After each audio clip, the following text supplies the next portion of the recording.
Baruch Hashem, both saying good evening, Bali. What a schus, Baruch Hashem, to be able on the first day of Cheshvan, well, now the second day of Cheshvan, to be able to launch Daf Yomi together. First of all, feel free if anyone wants to come in.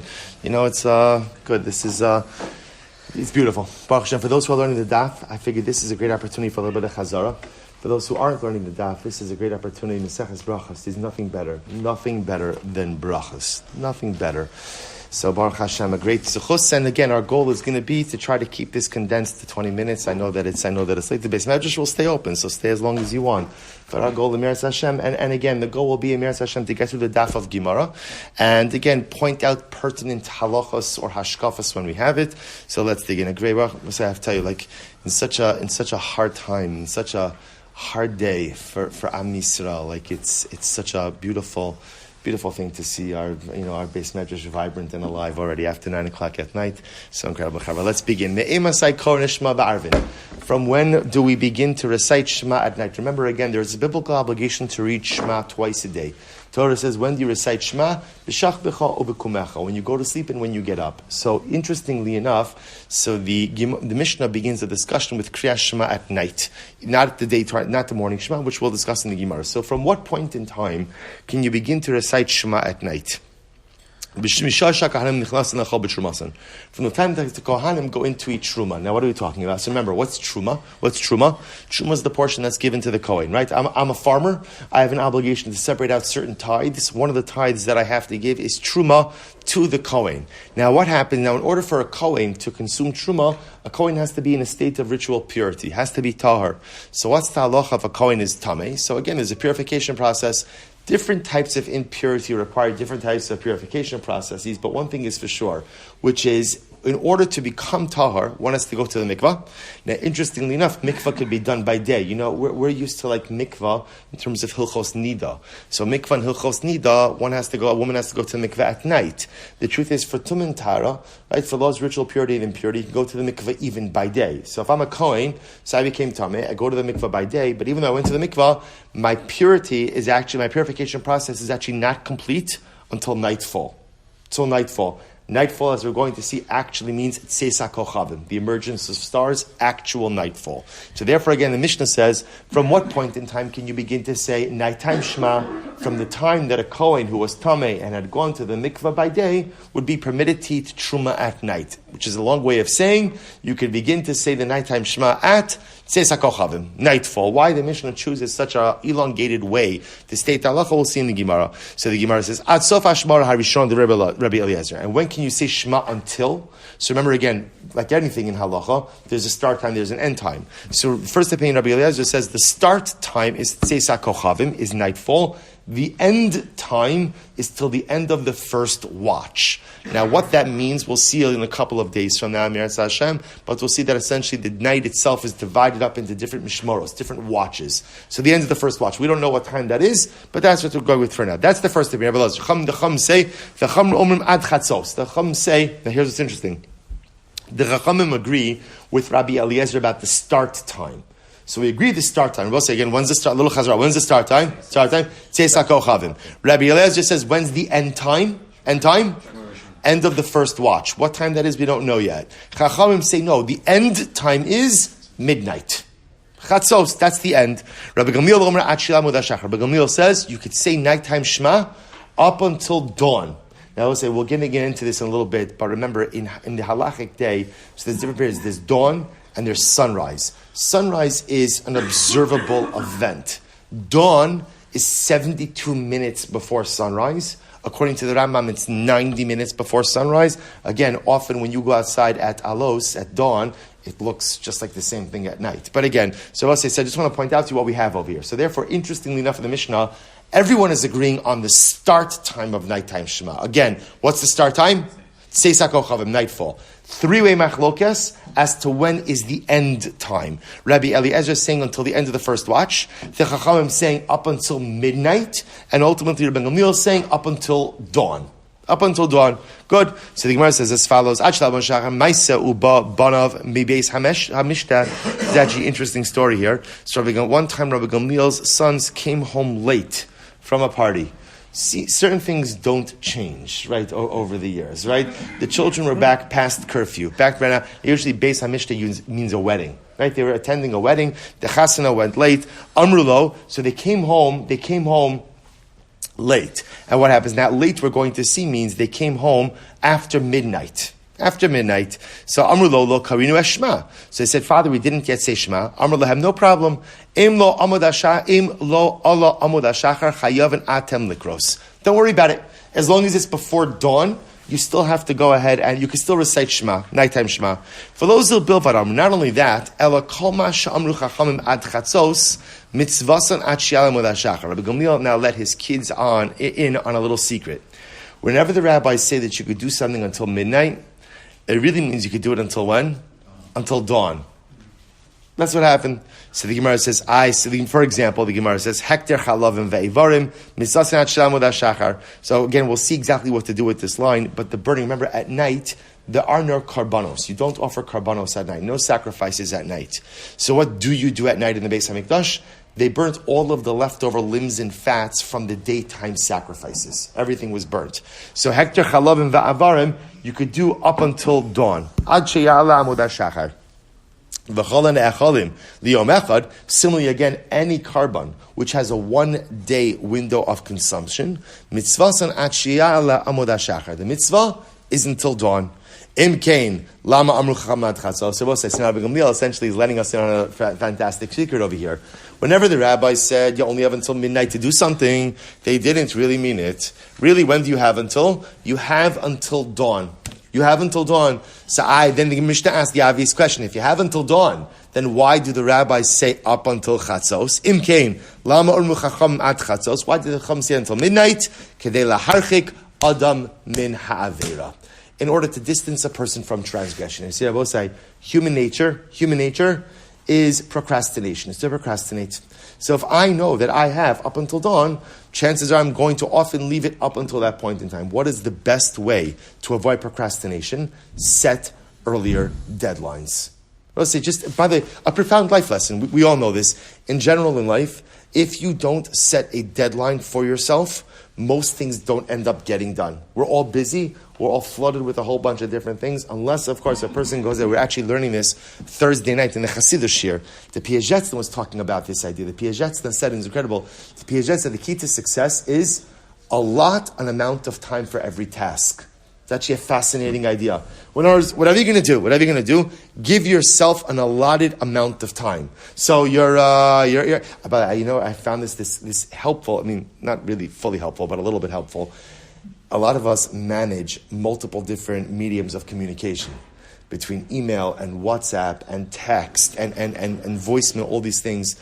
I've come to find it doesn't really work. You have to actually be caught up at some point in time for it to work. But technically, it could work, which is if you allocate yourself a certain amount of time. For the next 45 minutes, all I'm doing is focusing on email. I'm not doing anything else. In other words, I'm not answering the phone. I'm focusing on this. The Piagetzna says, whatever you do in life, give yourself, for every task, give a defined amount of time. Because without a defined amount of time, in general, either we procrastinate or we get distracted. So that's the Mishnah saying. In reality, anytime the Chachamim said up until Chatzos really is code for Alos HaShachar, for dawn. So why did they say Chatzos? Why Chatzos? Because again, if you kind of move up the deadline a little bit, you have a greater probability of accomplishing the task in the allotted amount of time. Suppose I Mazel Tov on our first Mishnah, incredible. So therefore, what do we emerge with over here? So here's the good news. Everyone agrees on the start time of nighttime Shema. Start time is when? Seisa Kochavim. Good. We have a three-way machlokes as to when is the end time. Either again the end of the first watch, number 2 Chatzos, and number 3 Alos HaShachar, dawn. Good. So we'll say, now we'll see what to do. I'll just tell you something very beautiful. The great tzaddik, Rabbi Zusha of Anipoli, says as follows. He says on the first opening word on the Mishnah, Me'emasai korin eshma. So we translate it from when do you say Shema? The Rebbe says like this. Me'emasai is a contraction. Me'emas yud. Out of a sense of reverence of Hashem, korin es Shema. So when we say Shema, we'll say, how are we supposed to say Shema? Shema is supposed to be recited with a sense of reverence. Shema is supposed to be recited with what we call koved rosh, a sense of seriousness. That's the message contained in the opening word, me'emasai, me'emas ka. From a sense of reverence, do we go ahead and recite Shema? Beautiful. All right, both say, let's go. Gemara. Tana heicha koi. Diktani me'emasai. Now, here's what's interesting. What is the word? How would you translate? What does me'emasai mean? How do you translate me'emasai? When. Now, if you're asking when, what does that presuppose? That there's an obligation.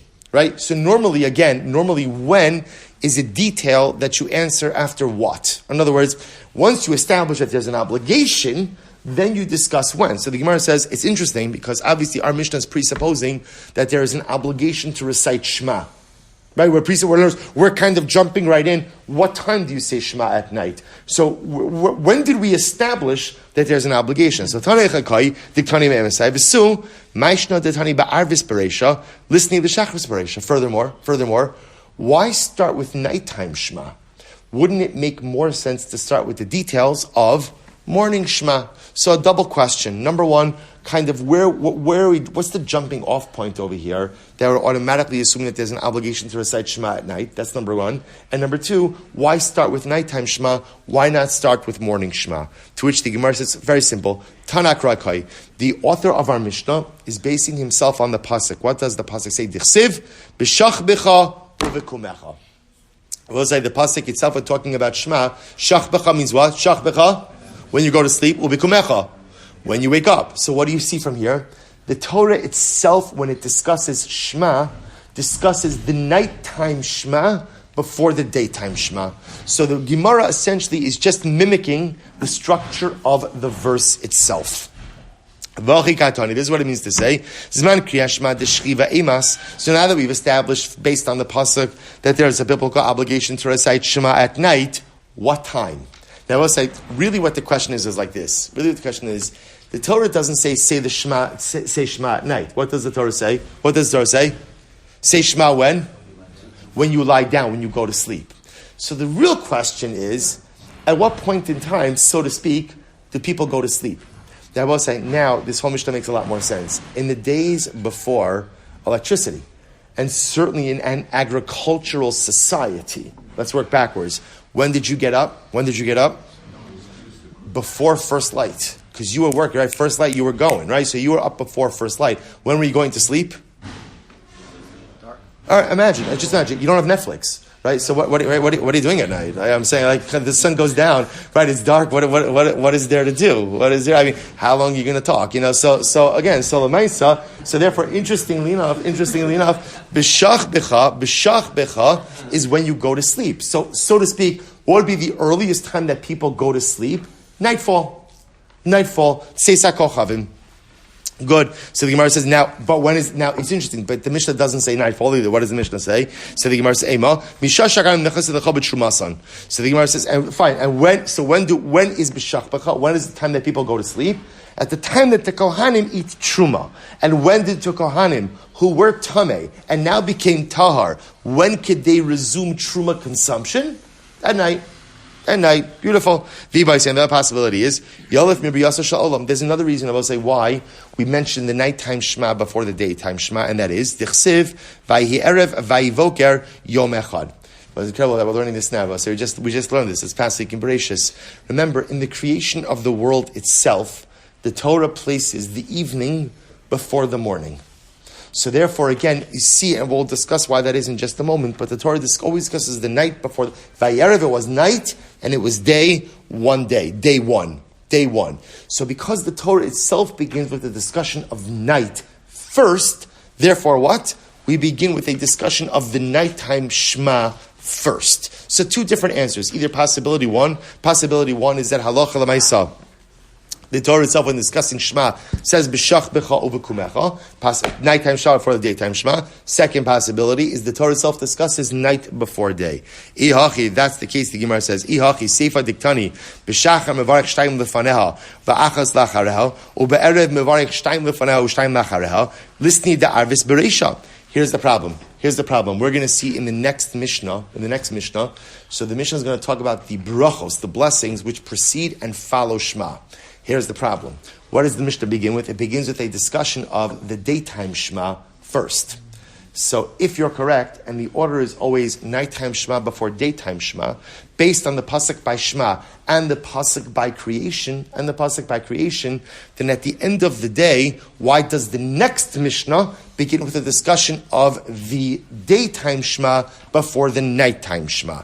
To which the Gemara says it's very simple. Tana pasuk ba'arbis v'hadir tani b'shachris adukai b'shachris parish mili d'shachris v'hadir parish mili d'arbis. So we'll say it's very simple. It's what we call an ABBA structure.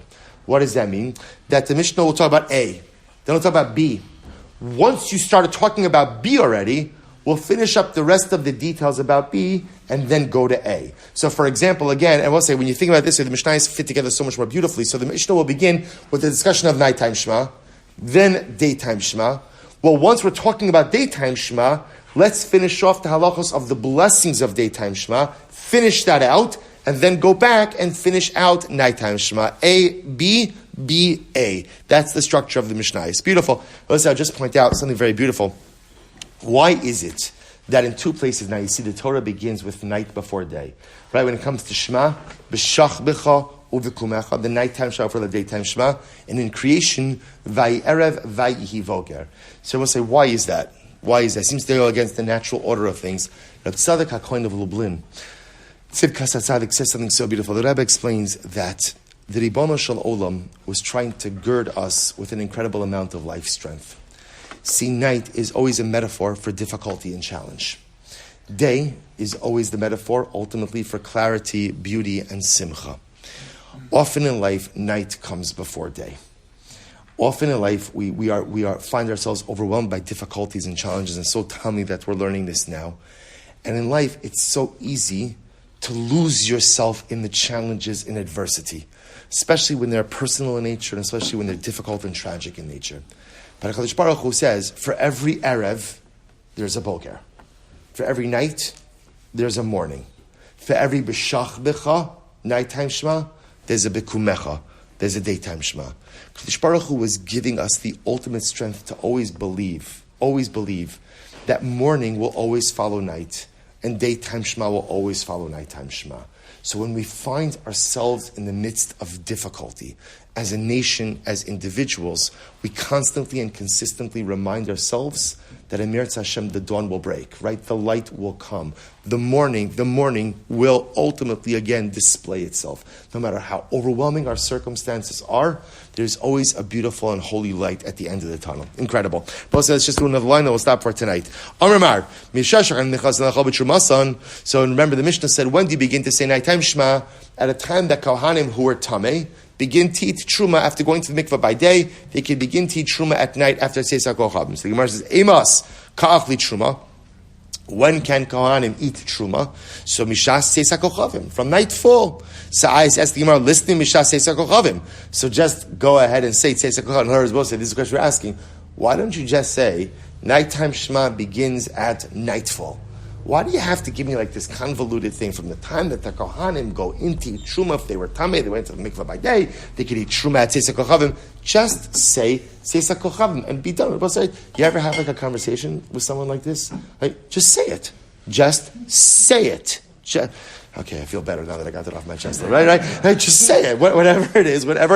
Like, just say it. Just say it. So the Gemara is saying, I don't understand. Why do you have to give me this whole roundabout? Just say Tzeis HaKochavim. To which the Gemara says, Milsa agav orchei kamash malon, kohanim emas kachli b'truma, v'shas Tzeis HaKochavim. So Rabbi said, it's actually very interesting. So the Gemara says, so this is actually a Mishnaic style. But sometimes what the Mishnah will do is teach me two lessons in one statement.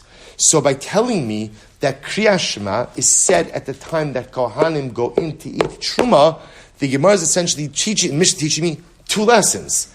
Lesson number one is that Shema could only, lesson number one is when do Kohanim eat Truma? When?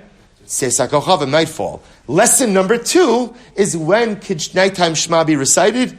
Nightfall. So by framing it this way, ultimately, again, the Mishnah is teaching me two independent lessons. We'll stop over here for tonight. Tremendous. Yasher koach. Look forward to seeing everyone tomorrow. This is beautiful. Absolutely wonderful. All right, we're going to have to figure out what the refreshment situation is. Who's on this? All right, good.